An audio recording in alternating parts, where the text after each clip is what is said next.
Mental health is real. Seek help, end the stigma. On the news this evening, police confirmed twin explosions in two flow stations off Bonny Coast as NNPC stays silent. Eyewitness blames bad construction of Rumuosi flyover on petrol tanker accident. Lawyers react as Amehule-led assembly set to issue disclaimer on Governor Fubara's appointments. Ex-President Babangida speaks on annulled June 12 election. And on the foreign scene, Israeli forces kill 3 Palestinians in refugee camp. I'm Sam Medu, and the news continues after the break.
Welcome back.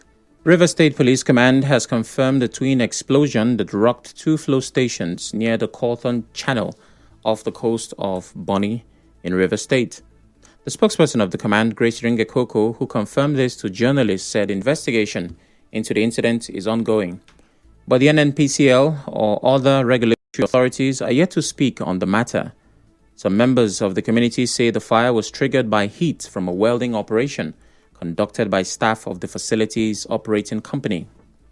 A YouTube video of the incident shared by Christina reports news platforms reportedly filmed about 30 nautical miles off the Bonny coastline shows towering flames consuming the flow stations. Cawthorne Channel, a key hub for oil and gas operations, lies on the western flank of Bonny local government area near its boundary with Degema local government area. Meanwhile, following a petrol tanker accident which killed 1 person along the Rumuosi axis of the East-West Road yesterday, an eyewitness simply known as Blessing has blamed the poor construction of the Rumuosi flyover for the recurring tanker and truck accidents. Ms. Blessing told our correspondent that the flyover is too narrow for vehicles. She expressed fears that such accidents will keep occurring as most of the truck drivers often speed through the road. Yesterday, we there the truck pass with full speed. We have seen before we hear boom for that flyover. So before we run, so one type front. Once we hear the tank, they like this. Then when they reach this side, they're supposed to slow down past there. But then you down and now you full speed pass and make a fall. They're supposed to slow down and every thing. Because if they not slow down, you speed they pass there and they go they fall. The road for this straight, the thing they sharp and control the hand for under the flyover. As you may know, yesterday's accident involving a petrol tanker driver killed 1 person and injured another. In other news, a directive from the Amehule-led Rivers State House of Assembly to clerk is to issue a disclaimer against all appointments made by Governor Siminalayi Fubara has sparked debate among lawyers. Recall that yesterday, Mr. Amehule directed his clerk to issue a disclaimer against all appointments made by Rivers State Governor Siminalayi Fubara on the basis that the governor has refused to obey the extant laws of the state. Speaking on this, a Port Harcourt-based lawyer at Chineke Williams Nwobodo believes that the lawmakers are cautious because the governor's actions are impeachable. Mr. Williams Nwobodo spoke to correspondent Soibi Oluwari on the legal implications of the disclaimer. Until the court makes that determination, they remain members of the House of Assembly. Is that case not a judgment in rem against any other person who is now saying that they want another determination against Martins Amaewhule? That's a pronouncement of a court of competent jurisdiction. The matter is on appeal. It has not been set aside. I'm not a member of the Rivers State House of Assembly. They have the reason why I'm treading with caution. If I were in the Rivers State House of Assembly, I will initiate impeachment proceedings. Take it up from there. If we get to the point where the chief judge of Rivers State refused to appoint a panel, when we get to the bridge, we'll cross it. Mr. Williams Wobodo also insists that the Amaewhule-led assembly is legitimate. Once it comes to the appointment, except the appointments that are not recognized by the Constitution. But once the appointments recognized by the Constitution, which the House of Assembly has a right of oversight, by that I mean a right to screen the people and know that those people are fit and proper persons to hold office in Rivers State. Then they have a right to disclaim whoever the governor appoints without a due screening by the Rivers State House of Assembly. The courts have said that his conducts are unconstitutional. But another lawyer, Vincent Chukwu, said the Amaewhule-led assembly lacks the legal right to issue any disclaimer. What we have to say about that, if an order, directive, is flowing from a person who does not have the authority to do so, that order, directive, or injunction or sanction amounts to a nullity. That is, they are not, in the eyes of the law, the veritable members of the Rivers State House of Assembly, and as such, they are not in a position to issue any order, directive, or to nullify anything done because they do not have the power. Mr. Chukwu also spoke further about the defection case in court. The issue of defection has not been properly decided, even decided by the Justice Omotosho's judgment. That issue has not come before Justice Omotosho in a proper sense. That matter now is before the Federal High Court, is being determined, and is before Justice Obile. So that matter has not been decided, the issue of that defection. But however, defection, as it were, is automatic upon your cross-carpeting on the floor of the executive chambers of the House of Assembly. They are deemed to have defected and lost their seat. Moving on, the Nigerian Correctional Service has established a new administrative division, Zone 1, within the Rivers State Command. The Zone 1, which covers the Rivers and Bayelsa states, is one of 12 newly created zones by the Comptroller General of the Nigeria Correctional Service. Speaking at the launch of the Assistant Controller General in charge of the zone, Stephen Uba, he explained the benefits of the zone. I want to use this opportunity to throw more light on Zone I because it's a new zone in Rivers State. The zones were 8 in number. Right now we have 18 zones across the nation. This is to enhance closeness of administration to the people. 2, to increase the horizon of Nigeria Correctional Service so that the impact will be felt across board. Welfare of staff and inmates as part of the priority agenda of its own administration. And I want the staff to leverage on that to ensure that peace, to ensure that the constitutional service are not ready to. On his part, the new Controller of Correction in charge of Rivers State Command, Felix Madumere, promised to improve collaboration with sister agencies in the state. The two commands will have to work together and give the ACG the maximum support that he needs to succeed. This is a new zone faced with so much challenges, and with this zone to higher heights. And I want to assure you that within my tenure, that synergy will not break. You've said a lot about my predecessor, Felix Lawrence. I intend to improve on whatever level of cooperation he has given the sister agencies. And in fact, I intend to exceed the level he has gone. A correspondent reports that the launch of the newly created Zone I was attended by service chiefs of all the sister agencies in Rivers State. Away from that, the Rivers State Ministry of Health has applauded the Nigerian Red Cross Society for their role in battling Mpox in the state. Speaking at a town hall meeting with stakeholders, which is aimed at strengthening Mpox prevention and control, the State Disease Surveillance and Education Officer, Emmanuel Owanda, said the Red Cross has enhanced Mpox surveillance, which has also contributed to the discovery of more positive cases. Last year that this support from Red Cross started, we saw that the enhanced surveillance assisted us in seeing more cases. Before the commencement of the enhanced surveillance in November, December, we were struggling with just 3 positive cases. But with that support, we recorded additional 6 positives. This year, 2025, we have recorded another 6 positives, which shows that the enhanced surveillance is working and it's actually contributing in creating awareness and also lifestyle to avoid getting infected. On his part, the National Director of Programs, Nigeria Red Cross Society, Mano Jega, called for budgetary allocations and inclusion of the Red Cross in government plans and policies.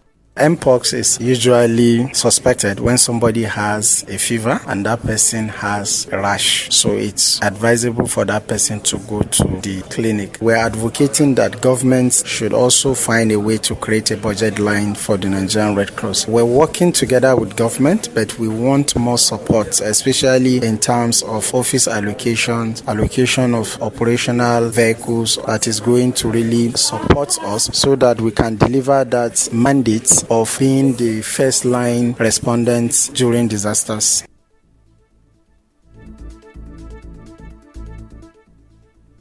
The South Operational Head of National Emergency Management Agency of Nigeria, Eric Ebodage, also emphasized the need to educate the public on better ways of communicating emergency cases. Still to come, ex-President Babangida speaks on annulled June 12 election. Stay tuned.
Welcome back. Vice President Kashim Shettima today presided over the National Economic Council NEC meeting at the Presidential Villa in Abuja, with discussions on the establishment of state police taking center stage. The council, which comprises state governors, the governor of the Central Bank of Nigeria, and the Minister of Finance, is expected to make key decisions on economic and security matters affecting the nation. A major highlight of today's meeting is the long-awaited deliberation on state police. NEC had previously received submissions from all 36 states on the matter, with initial discussions expected in January 2025. The federal government has sued cryptocurrency company Binance for $81 billion as compensation over alleged economic losses linked to its operation in Nigeria. In an affidavit deposed by a member of the Special Investigation Team in the Office of the National Security Advisor, Jimada Yusuf, Binance is accused of operating in Nigeria for over 6 years without registration. The federal government also alleged that the company violated several financial and tax regulations, which applies to foreign companies earning at least 25 million naira annually from digital services in Nigeria. There was drama in the Senate today as Senate President Godswill Akpabio ordered security to remove Senator Natasha Uduaghan from the chamber. The clash started when the Senate Chief Whip, Mohammed Monguno, reported that Senator Natasha refused to move to her newly assigned seat, a reshuffle caused by 2 opposition senators defecting to the APC. Senator Natasha, who stood her ground, tried to invoke Order 10, claiming her rights were violated. But Akpabio ruled her out of order, insisting she couldn't speak from the wrong seat. She later accused the Senate President of silencing her and blocking her bills from progress. Former military head of state Ibrahim Babangida says he regrets annulling the June 12, 1993 presidential election. Speaking after former Vice President Yemi Osinbajo reviewed the book, A Journey in Service, IBB said it was the most difficult period of his life. He described the election as credible, free, and fair.